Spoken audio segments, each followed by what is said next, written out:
तुमच्या जाहिरातीसाठी एक संधी मोठ्या प्रेक्षकांपर्यंत पोहोचवा. व्यवसाय असो किंवा इव्हेंट, विकासनामा सोबत जाहिरात करा. स्क्रीनवरील नंबरवर आजच संपर्क करा. विकासनामा, तुमचा आवाज, तुमची जाहिरात. तसंच विकासनामाला सबस्क्राईब करा आणि अपडेटेड रहा.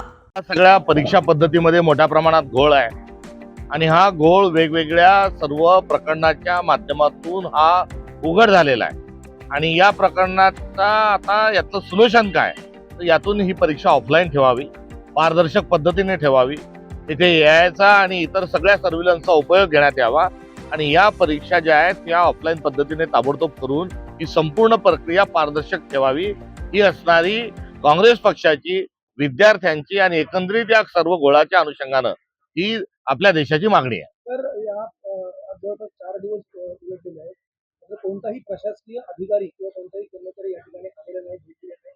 मला असं वाटतंय ते जाणीवपूर्वक टाळलं जातं. निश्चित टाळला जात आहे, कारण इथे आल्यानंतर जी प्रश्नांची सरबत्ती होईल, या ठिकाणी जे त्यांना प्रश्न विचारले जातील त्याची उत्तर त्यांच्याजवळ नाही, नंबर 1. आणि नंबर 2, ही चोरी जी आहे ही निरंतर चालू ठेवावी. या अनुषंगाने त्यांनी अद्यापर्यंत भेट दिलेली नाही. आंदोलन चिरडून टाकणे, सत्य लपवून ठेवणे ही मोठ्या सापर्यंत भारतीय जनता पक्षाची गेल्या अनेक दिवसांपासून आपण बघत आहोत. त्याचाच किस्सा या ठिकाणी या निमित्ताने गिरवला जात आहे. ऑफलाईन परीक्षेमध्ये काय विद्यार्थ्यांचं हित आहे असं तुम्हाला वाटतं? हा डिबेटचा विषय नाही. ऑनलाईन मध्ये काय अडचणी आहेत हे सिद्ध झालेलं आहे. ऑनलाईन मध्ये काय चाललंय काय नाही चाललंय समजत नाही. जंगल में मोर नाचा किसीने न देखा, अशा पद्धतीने ही परीक्षा आहे. ऑनलाईन मध्ये ज्या काही एजन्सी आहेत त्या खाजगी आहेत. खाजगी नव्हे तर त्या काही विशिष्ट मालकी असणाऱ्या लोकांच्या कंपन्या आहेत. त्यामुळे परभारी नोकरी दिल्या जात आहेत.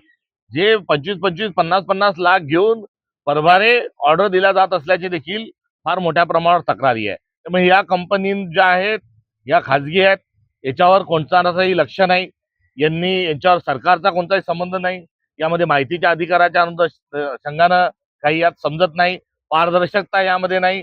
टेक्निकल एरर फार मोठ्या प्रमाणावर या ठिकाणी आहे आणि यामध्येच भ्रष्टाचाराचं एक नवीन रॅकेट हे कार्यरत आहेत आणि अनेक लोकांना या कंपनीशी संधान बांधून नोकरी मिळाल्याची उदाहरणं पुढे आहेत. त्यामुळे ज्यामध्ये पाणी मूर्त आहे, ज्यामध्ये भ्रष्टाचार होतोय आणि ज्याची विश्वासार्हता आता संपूर्ण उडालेली आहे, अशा एका प्रक्रियेचा सरकार का आग्रह करत आहे, यामध्ये सर्व काही दडलंय.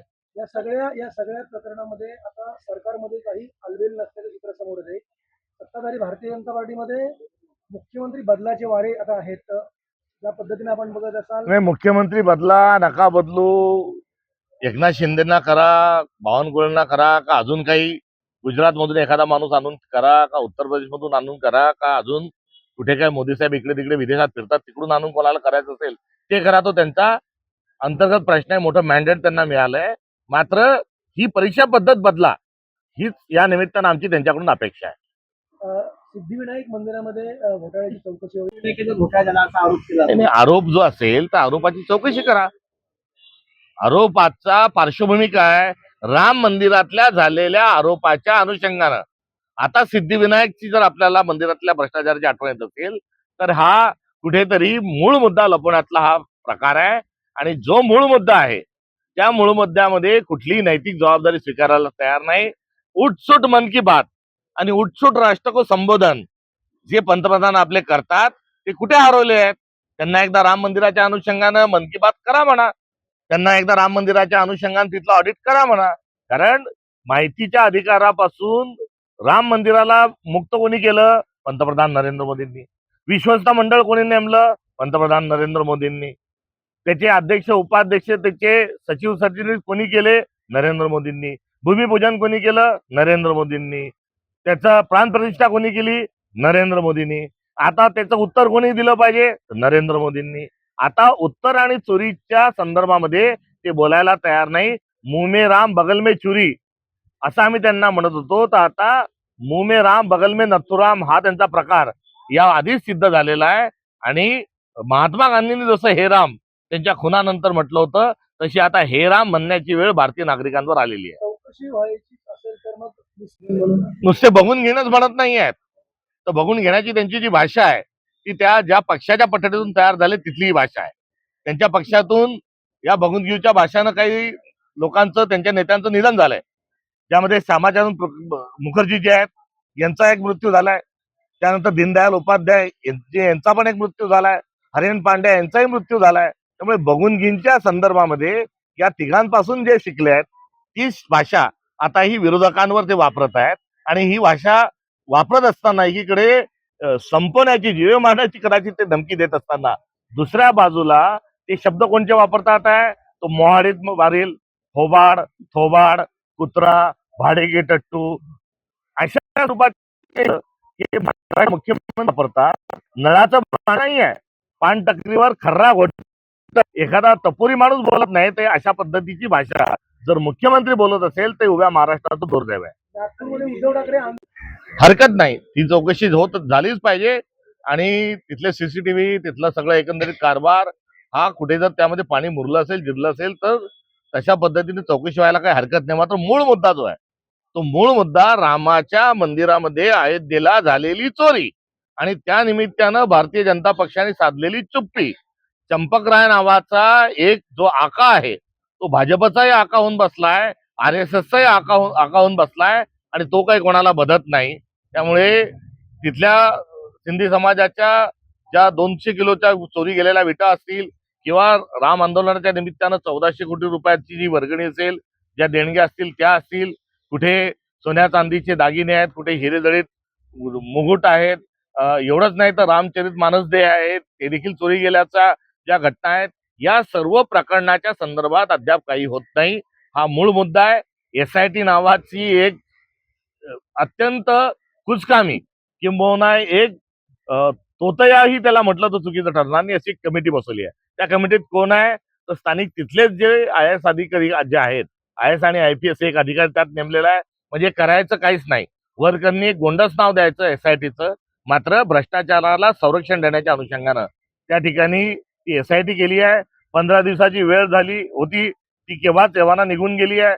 मूळ जे आरोपी आहेत ते खुशाल फिरतात आहेत आणि त्यांच्याऐवजी केवळ नाव, वडिलांचं नाव नाही, आडनाव नाही, पत्ता नाही, काही 8 लोक त्यांनी पकडून दिलेले आहेत.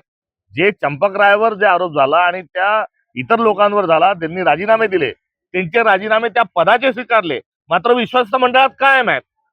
त्यामुळे हा चंपकराय ज्याच्यावर अनेक अश्लीलतेच्या पासून तर भ्रष्टाचारापर्यंतचे अनेक प्रकरण झाले, या संदर्भात एक शब्दही पंतप्रधान बोलायला तयार नाही, उत्तर प्रदेशचे मुख्यमंत्री बोलायला तयार नाही, आपले बोलघेवडे फडणवीस साहेब हे देखील बोलायला तयार नाही.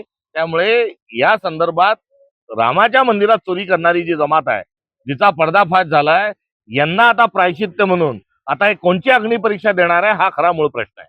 मंदिराच्या चोरी संदर्भात काँग्रेस सामील होणार.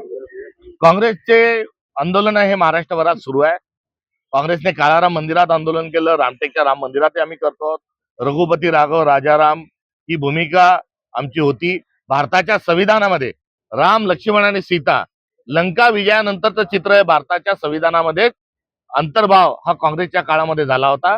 आणि एवढंच नाही तर आमचे सर्वोच्च नेते महात्मा गांधी यांनी देखील हे राम म्हणत असताना आपले प्राण त्यागले आहेत. त्यामुळे राम हा या मातीतला, या भूमीतला एक आदराचं स्थान आहे आणि त्यांच्या नावाने जो बाजार केला गेलाय त्या विरोधात आमचे आंदोलन महाराष्ट्रावर सुरू आहेत. मिसिंग लिंकच्या संदर्भामध्ये निसर्गाने देवेंद्र फडणवीसांचे वाभाडे आणि सत्य पुढे आणलेलं आहे. मुळात मिसिंग लिंकच्या निमित्तानं यामध्ये खूप मोठा भ्रष्टाचार झाला आहे. जेव्हा या प्रकारचं फाईल हे पृथ्वीराज चव्हाण साहेबांकडे आलं होतं तेव्हा त्यांनी त्यावर काही तांत्रिक स्वरूपाचा खुलासा करण्याच्या अनुषंगानं त्याच्यावर टिप्पणी लिहिली होती, नंबर 1. आणि नंबर 2, जी रक्कम आहे त्या रकमेला अधिक कमी करा. आणि जी रक्कम त्यामध्ये दर्शनात आली होती त्यापेक्षा 40% 50% ह्या पूल कमी रकमेत होऊ शकतो, अशा प्रकारचा चेहरा हा पृथ्वीराज चव्हाण साहेबांनी मारला होता. मात्र देवेंद्र फडणवीसांनी जी मूळ नसती होती त्यात कमी तर केलेच नाही, तांत्रिक बाबीचं समाधानही झालं नाही, उलट त्या प्रस्तावाला दुपटीनं त्याची रक्कम वाढवली. याचाच अर्थ काय की कुठेतरी 150% जी होत असताना जी तफावत आहे ही तफावत या संपूर्ण प्रोजेक्टमध्ये झालेली आहे. खूप मोठा भ्रष्टाचार या मिसिंग लिंकच्या अनुषंगाने झालाय. त्याची श्वेतपत्रिका काढावी अशी मागणी होत असताना देवेंद्र फडणवीस तो मी नव्हेच म्हणून जो लोखोबा लोखंडेचा खेळ खेळताय, हा खेळ महाराष्ट्र आता समजून गेलाय. तुमच्या जाहिरातीसाठी एक संधी, मोठ्या प्रेक्षकांपर्यंत पोहोचवा. व्यवसाय असो किंवा इव्हेंट, विकासनामा सोबत जाहिरात करा. स्क्रीनवरील नंबरवर आजच संपर्क करा. विकासनामा, तुमचा आवाज, तुमची जाहिरात. तसंच विकासनामाला सबस्क्राईब करा आणि अपडेटेड रहा.